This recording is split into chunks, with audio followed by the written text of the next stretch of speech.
Hi, I'm Neil Kelleher. In this video I'm going to talk about Diastis recti. And I had a question, can you please do a video about Diastis recti, how to fix it? And to be honest with you, I'm not sure if this will work or not. So take this with a grain of salt. I did have Diastis recti at one point, no idea what caused it. Noticed it when I was doing stomach churning, when you take a full exhale.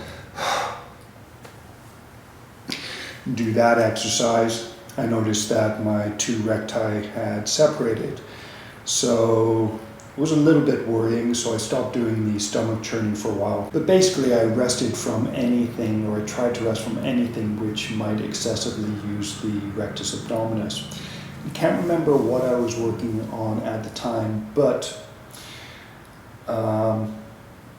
anyway, my suggestions for dealing with Diastis recti, apart from resting, are to learn how to control your hip bones. So bear with me for a moment. So one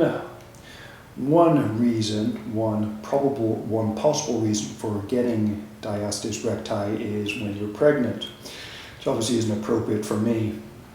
But one suggestion is that it happens as a result of pregnancy, perhaps giving birth.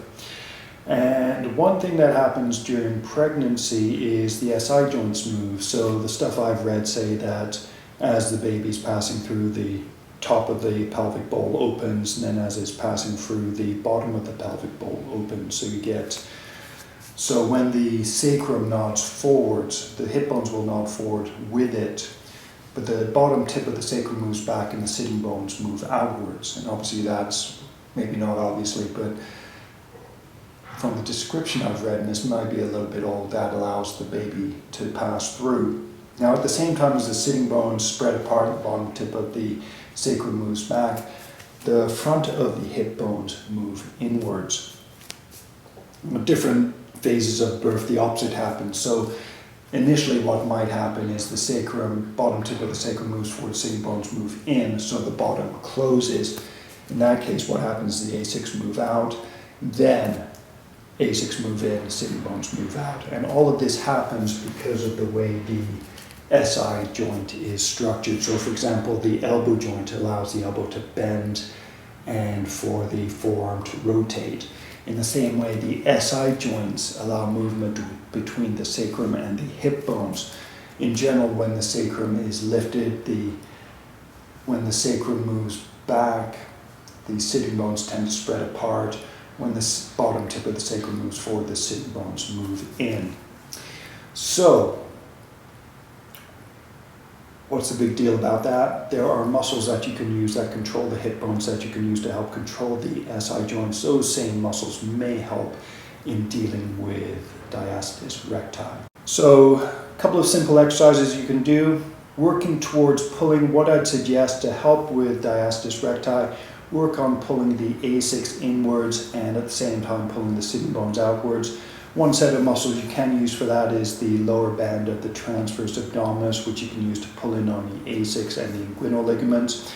But perhaps more importantly, I think, is using the iliacus. The iliacus is a muscle which basically covers the inside border, the inside surface of the hip bones, the front half of the inside surface of the hip bone. So it attaches to the inside of the hip bone. It passes under the inguinal ligament, reaches back to attach to the inner thigh, the lesser trochanter. So that muscle you may be able to use in pulling the A6 inwards.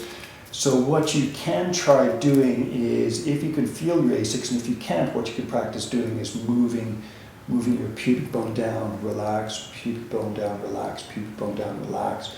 Then from there, once you're comfortable with that action, focus on the A6, A6 down, relax, A6 down, relax, A6 down, relax.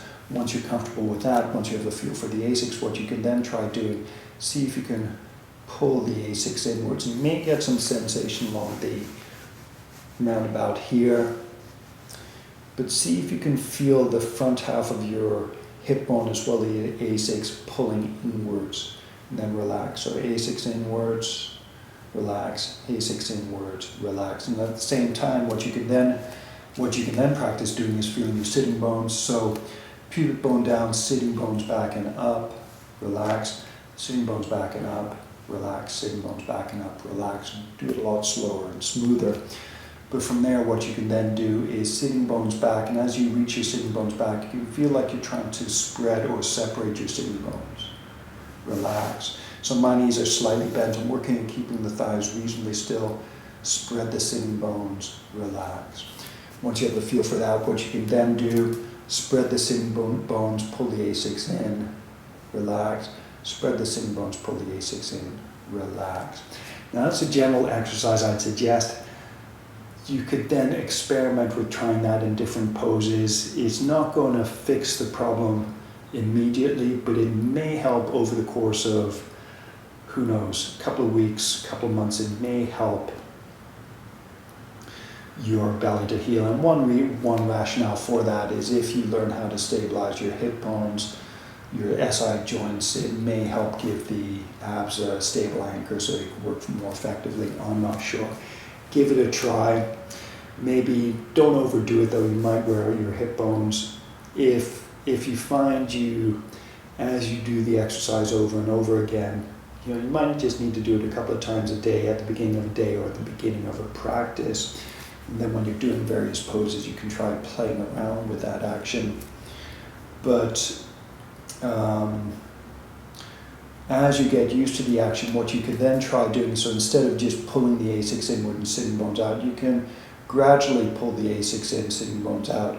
And depending on what you're doing, you can modulate the amount of effort. You can change the amount of thigh turn out, but you can try modulating the effort so that your hips feel comfortable. And rather than trying to hold the action, what I'd suggest, just practice doing that action a few times a day, maybe 3 to 5 times a week. And then give it a couple of weeks, give it a month, see, I don't know how you even test for diastasis recti, but see if you notice whether that is getting better or not. Anyway, that's my best guess for fixing diastasis recti. Left a link in the box for more of the hip control, the hip bone control exercises you can do. You will have to pay for it, but you can give it a try, see if that helps or not, or just in general if you want to explore more of this idea of controlling the hip bones via the A6 and the sitting bones. Anyway, hopefully that was helpful. Apologies if it doesn't help, but that is my best guess for diastasis recti. Thank you very much for fixing diastasis recti. Thank you very much for watching. Namaste.